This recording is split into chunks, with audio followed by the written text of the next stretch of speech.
The Magic Shop by H.G. Wells. Read by Stephen Tomlin.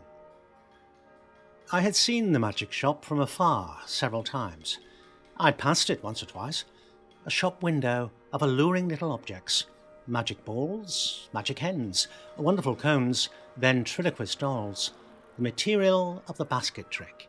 Packs of cards that looked all right, and all that sort of thing.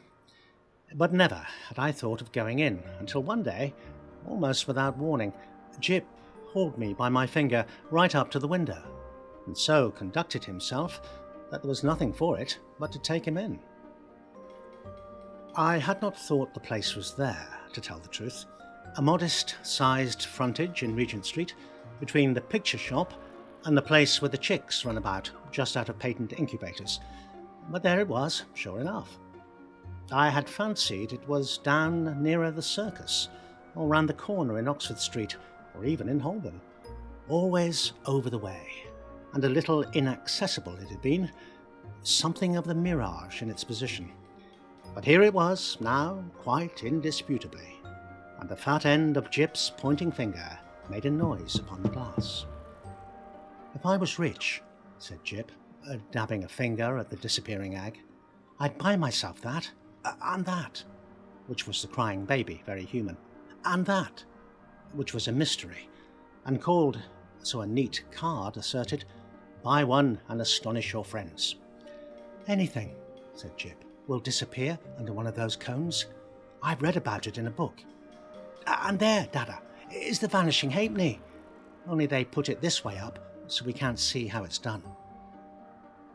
Jip, dear boy, inherits his mother's breeding, and he did not propose to enter the shop or worry in any way. Only, you know, quite unconsciously, he lugged my finger doorward, and he made his interest clear. "That," he said, and pointed to the magic bottle. "If you had that?" I said, at which promising inquiry he looked up with a sudden radiance. "I could show it to Jessie," he said, thoughtful, as ever, of others. "It's less than 100 days to your birthday, Gibbles," I said, and laid my hand on the door handle. Jip made no answer, but his grip tightened on my finger, and so we came into the shop. It was no common shop, this. It was a magic shop, and all the prancing precedence Jip would have taken in the matter of mere toys was wanting. He left the burthen of the conversation to me. It was a little, narrow shop, not very well lit, and the doorbell pinged again with a plaintive note as we closed it behind us. For a moment or so we were alone, and could glance about us. There was a tiger and papier-mâché on the glass case that covered the low counter, a grave, kind-eyed tiger that waggled his head in a methodical manner. There were several crystal spheres, a china hand holding magic cards, a stock of magic fish bowls in various sizes, and an immodest magic hat that shamelessly displayed its springs. On the floor were magic mirrors, one to draw you out long and thin, one to swell your head and vanish your legs, and one to make you short and fat like a draught horse. And while we were laughing at these, the shopman, as I suppose, came in. At any rate, there he was behind the counter, a curious, sallow, dark man with one ear larger than the other and a chin like the toe cap of a boot. "What can we have the pleasure?" he said, spreading his long magic fingers on the glass case. And so, with a start, we were aware of him. "I want," I said, "to buy my little boy a few simple tricks." "Legerdemain?" he asked. "Mechanical? Domestic?" "Anything amusing?" said I. Said the shopman, and scratched his head for a moment as if thinking. Then, quite distinctly, he drew from his head a glass ball. "Something in this way," he said, and held it out. The action was unexpected. I had seen the trick done at entertainments endless times before. It's part of the common stock of conjurers, but I had not expected it here. "That's good," I said, with a laugh. "Isn't it?" said the shopman. Jip stretched out his disengaged hand to take this object and found merely a blank palm. "It's in your pocket," said the shopman, and there it was. "How much will that be?" I asked. We make no charge for glass balls, said the shopman politely. We get them, he picked one out of his elbow as he spoke, free. He produced another from the back of his neck and laid it beside its predecessor on the counter. Jip regarded his glass ball sagely, then directed a look of inquiry at the two on the counter, and finally brought his round-eyed scrutiny to the shopman, who smiled. You may have those too, said the shopman, and if you don't mind, one from my mouth. So. Jip counselled me mutely for a moment, and then in a profound silence put away the 4 balls, resumed my reassuring finger, and nerved himself for the next event. We get all our smaller tricks in that way, the shopman remarked. I laughed in the manner of one who subscribes to a jest. Instead of going to the wholesale shop, I said. Of course, it's cheaper. In a way, the shopman said, although we pay in the end, but not so heavily as people suppose. Our larger tricks and our daily provisions and all the other things we want, we get out of that hat. And you know, sir, if you'll excuse my saying it, there isn't a wholesale shop. Not for genuine magic goods, sir. I don't know if you noticed our inscription. The Genuine Magic Shop. He drew a business card from his cheek and handed it to me. Genuine, he said, with his finger on the word, and added, There's absolutely no deception, sir. He seemed to be carrying out the joke pretty thoroughly, I thought. He turned to Jip with a smile of remarkable affability. You know, are the right sort of boy. I was surprised at his knowing that, because, in the interests of discipline, we keep it rather a secret, even at home. But Jip received it in unflinching silence, keeping a steadfast eye on him. It's only the right sort of boy gets through that doorway. And, as if by way of illustration, there came a rattling at the door, and a squeaking little voice could be faintly heard. Nah, I want to go in there, Dada. I want to go in there. And then the accents of a downtrodden parent, urging consolations and propitiations. It's locked, Edward, he said. But it isn't, said I. It is, sir, said the shopman. Always, for that sort of child. And as he spoke, we had a glimpse of the other youngster. Little, white face, pallid from sweet eating and over-sapid food, and distorted by evil passions, a ruthless little egotist, pawing at the enchanted pain. It's no good, sir, said the shopman, as I moved with my natural helpfulness doorwards. And presently the spoiled child was carried off, howling. How did you manage that? I said, breathing a little more freely. Magic, said the shopman, with a careless wave of the hand. And behold, sparks of coloured fire flew out of his fingers and vanished into the shadows of the shop. You were saying, he said, addressing himself to Jip, before you came in, that you would like one of our Buy One and Astonish Your Friends boxes. Jip, after a gallant effort, said, Yes, it's in your pocket. And leaning over the counter, he really had an extraordinarily long body. This amazing person produced the article in the customary conjurer's manner. Paper, he said, and took a sheet out of the empty hat with the springs. String, and behold, his mouth was a string box, from which he drew an unending thread, which, when he had tied his parcel, he bit off, and, it seemed to me, swallowed the ball of string. And then he lit a candle at the nose of one of the ventriloquist dummies, stuck one of his fingers, which had become sealing wax red, into the flame, and so sealed the parcel.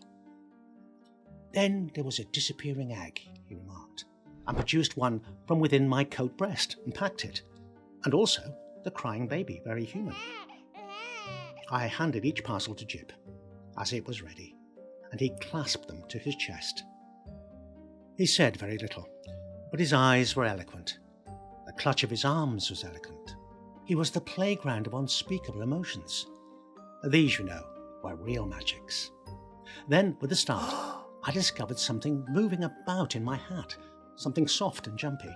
I ripped it off, and a ruffled pigeon, no doubt a Confederate, dropped out and ran on the counter, and went, I fancy, into a cardboard box behind the papier-mâché tiger. Tut, tut, said the shopman. dexterously relieving me of my headdress. Careless bird, and, as I live, nesting. He shook my hat, and shook out into his extended hand 2 or 3 eggs, a large marble, a watch, about half a dozen of the inevitable glass balls, and then crumpled, crinkled paper. More and more and more. Talking all the time of the way in which people neglect to brush their hats inside as well as out. Politely, of course, but with a certain personal application. All sorts of things accumulate, sir. Not you, of course, in particular. Nearly every customer. Astonishing what they carry about with them. The crumpled paper rose and billowed on the counter more and more, until he was nearly hidden from us, until he was altogether hidden. And still his voice went on and on.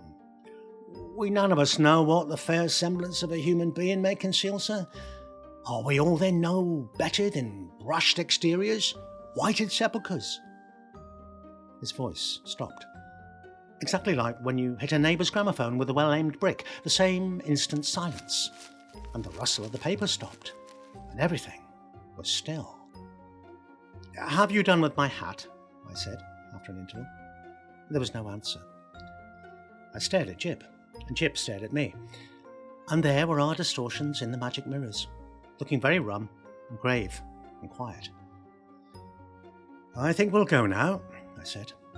Will you tell me how much all this comes to? I say, I said, on a rather louder note, I want the bill. And my hat, please. It might have been a sniff from behind the paper pile. Let's look behind the counter, Jip, I said. He's making fun of us. I led Jip round the head-wagging tiger. And what do you think there was behind the counter? No one at all. Only my hat on the floor, and a common conjurer's lop-eared white rabbit lost in meditation, and looking as stupid and crumpled as only a conjurer's rabbit can do. I resumed my hat, and the rabbit lolloped a lollop or so out of my way. Dada, said Jip in a guilty whisper. What is it, Jip? Said I. I do like this shop, Dada. So should I said to myself, if the counter wouldn't suddenly extend itself to shut one off from the door. But I didn't call Jip's attention to that. Pussy, he said, with a hand out to the rabbit as it came lolloping past us.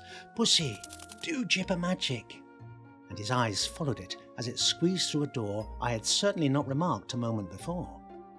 Then this door opened wider, and the man with one ear larger than the other appeared again. He was smiling still, but his eye met mine with something between amusement and defiance.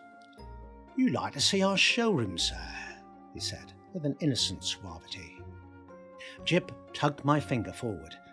I glanced at the counter and met the shopman's eye again. I was beginning to think the magic just a little too genuine. We haven't very much time, I said, but somehow we were inside the showroom before I could finish that. All goods of the same quality, said the shopman, rubbing his flexible hands together, and that is the best. Nothing in the place that isn't genuine magic, and warranted thoroughly rum. Excuse me, sir. I felt him pull at something that clung to my coat sleeve, and then I saw he held a little wriggling red demon by the tail. The little creature bit and fought and tried to get at his hand, and in a moment he tossed it carelessly behind a counter. No doubt the thing was only an image of twisted India rubber, but for the moment And his gesture was exactly that of a man who handles some petty biting bit of vermin. I glanced at Jip, but Jip was looking at a magic rocking horse. I was glad he hadn't seen the thing. I say, I said in an undertone, and indicating Jip and the red demon with my eyes, you haven't many things like that about, have you? None of ours. You probably brought it with you, said the shopman, also in an undertone, and with a more dazzling smile than ever. Astonishing what people will carry about with them unawares. And then to Jip. Did you see anything you fancy here? There were many things that Jip fancied there. He turned to this astonishing tradesman with mingled confidence and respect. Is that a magic sword? He said. a magic toy sword. It neither bends, breaks, nor cuts the fingers. It renders the bearer invincible in battle against anyone under 18. Half a crown to 7 6pence, according to size. These panoplies on cards are for juvenile knights errant and very useful. Shield of safety, sandals of swiftness, helmet of invisibility. "Oh, Daddy," gasped Jip. I tried to find out what they cost, but the shopman did not heed me. He'd got Jip now. He'd got him away from my finger. He'd embarked upon the exposition of all his confounded stock, and nothing was going to stop him. Presently, I saw with a qualm of distrust and something very like jealousy that Jip had hold of this person's finger as usually he had hold of mine. No doubt the fellow was interesting, I thought, and had an interestingly faked lot of stuff. Really good fake stuff, but still. I wandered after them, saying very little, but keeping an eye on this prestidigital fellow. After all, Jip was enjoying it, and no doubt when the time came to go, we should be able to go quite easily. It was a long, rambling place, that showroom. A gallery broken up by stands and stalls and pillars, with archways leading off to other departments, in which the queerest-looking assistants loafed and stared at one, and with perplexing mirrors and curtains. So perplexing, indeed, were these that I was presently unable to make out the door by which we had come. The shopman showed Jip magic trains that ran without steam or clockwork, just as you set the signals, and then some very, very valuable boxes of soldiers that all came alive directly you took off the lid and said, I myself haven't a very quick ear, and it was a tongue-twisting sound, but Jip, he has his mother's ear, got it in no time. "Bravo!" said the shopman, putting the men back into the box unceremoniously and handing it to Jip. "Now," said the shopman, and in a moment Jip had made them all alive again. "You'll take the box?" asked the shopman. "We'll take that box," said I, "unless you charge its full value, in which case it would need a trust magnate." "Dear heart, no!" And the shopman swept the little men back again, shut the lid, waved the box in the air, and there it was, in brown paper, tied up, and with Jip's full name and address on the paper. The shopman laughed at my amazement. "This is the genuine magic," he said. "The real thing." "It's a little too genuine for my taste," I said again. After that, he fell to showing Jip tricks. Odd tricks, and still odder the way they were done. He explained them. He turned them inside out. And there was the dear little chap, nodding his busy bit of a head in the sagest manner. I did not attend as well as I might. "Hey presto!" said the magic shopman, and then would come the small, clear "Hey presto!" of the boy. But I was distracted by other things. It was being borne in upon me just how tremendously rum this place was. It was, so to speak, inundated by a sense of rumness. There was something a little rum about the fixtures even, about the ceiling, about the floor, about the casually distributed chairs. I had a queer feeling that whenever I wasn't looking at them straight, they went askew and moved about, and played a noiseless puss in the corner behind my back. And the cornice had a serpentine design with masks altogether too expressive for proper plaster. Then, abruptly, my attention was caught by one of the odd-looking assistants. He was some way off, and evidently unaware of my presence. I saw a sort of three-quarter length of him over a pile of toys and through an arch, and, he was leaning against a pillar in an idle sort of way, doing the most horrid things with his features. The particular horrid thing he did was with his nose. He did it just as though he was idle and wanting to amuse himself. First of all, it was a short, blobby nose, and then suddenly he shot it out like a telescope. And then out it flew, and became thinner and thinner, until it was like a long, red, flexible whip. Like a thing in a nightmare it was. He flourished it about, and flung it forth as a fly-fisher flings his line. My instant thought was that Jip mustn't see him. I turned about, and there was Jip, quite preoccupied with the shopman, and thinking no evil. They were whispering together, and looking at me. Jip was standing on a little stool, and the shopman was holding a sort of big drum in his hand. "Hide and seek, Dada!" cried Jip. "You he!" Before I could do anything to prevent it, the shopman had clapped the big drum over him. I saw what was up directly. "Take that off!" I cried. "This instant! You'll frighten the boy!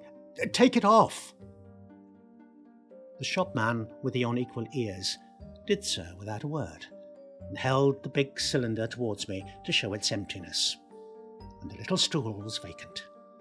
In that instant, my boy had utterly disappeared. You know, perhaps, that sinister something that comes like a hand out of the unseen and grips your heart about. You know it takes your common self away and leaves you tense and deliberate, neither slow nor hasty, neither angry nor afraid.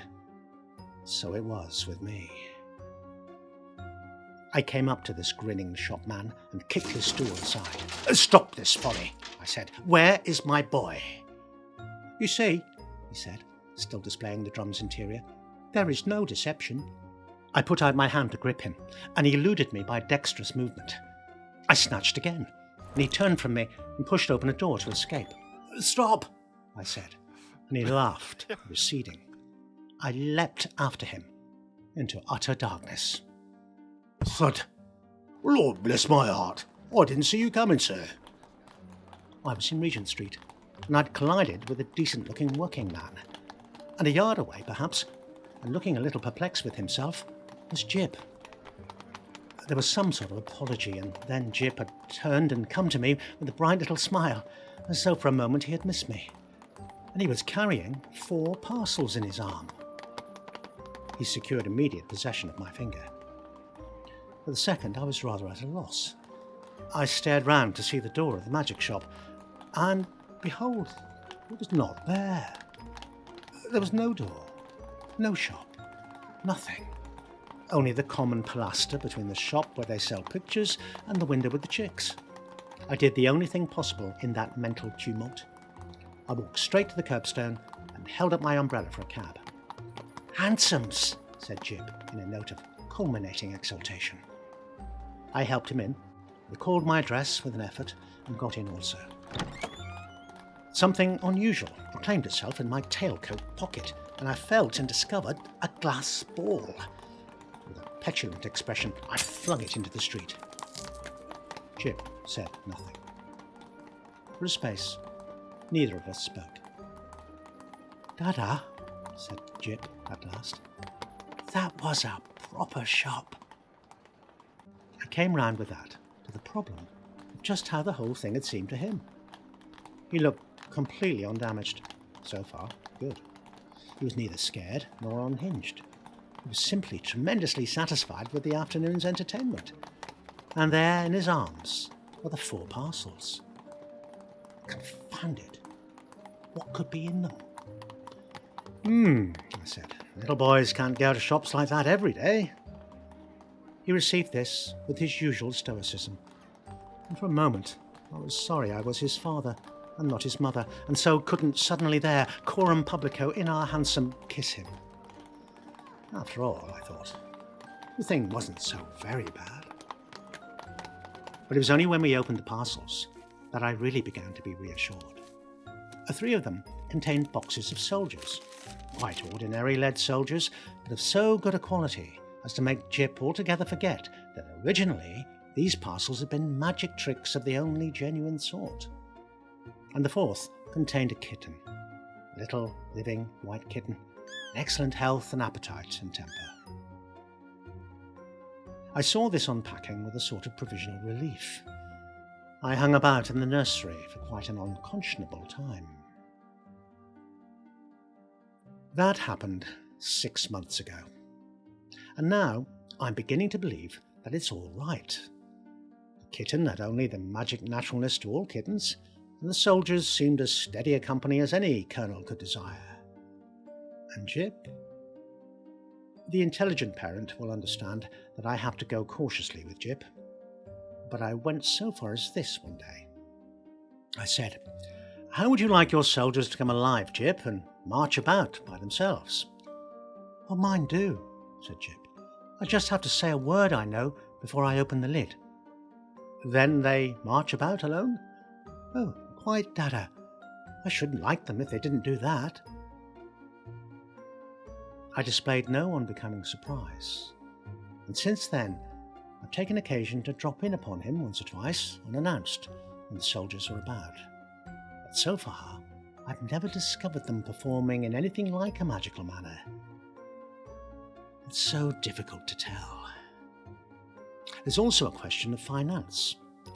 I have an incurable habit of paying bills. I've been up and down Regent Street several times, looking for that shop. I am inclined to think, indeed, that in that matter honour is satisfied, and that, since Jip's name and address are known to them, I may very well leave it to these people, whoever they may be, to send in their bill in their own time.